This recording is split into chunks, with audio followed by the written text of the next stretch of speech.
waxayna ciqaabtu u kala badsadeen siday faldambiyeedka foosha xuma ugu kala badsadeen nin walba xukunka ku dhacay waa sidan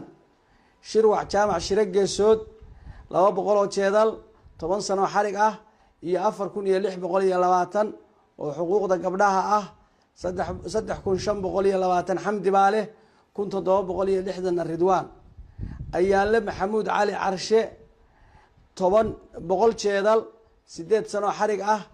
iyo 2560 oo ah xuquuqda ridwaan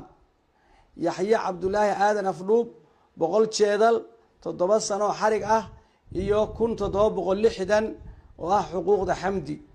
yaasir maahir xaashi 200 jeedal 6 sano xarig ah iyo 3520 oo ah xuquuqda gabdhaha 1760 ridwaan 1760 xamdi cabdirasaaq xoos jibriil 100 jeedal 5 sano xarig ah iyo 1760 oo ah xuquuqda xamdi gabdhaha mid kasta xaqeedu markii la isugu geeyo waa sida tan ridwaan xaqeedu waa $680 xamdi xaqeedu waa $8140 fiiro gaara wiilasha xabsiga hadday dhammaystaan lama sii dayn karo iyadoon la bixin xaqa gabdhaha culimmada xukunka gaadhay sheekh cabdul yaasiin isxaaq sheekh cabdulaahi maxamed cali sheekh xasan taahir cali cabdi sheekh yuusuf xasan xuseen iyo aniga oo mahad cabdulaahi maxamed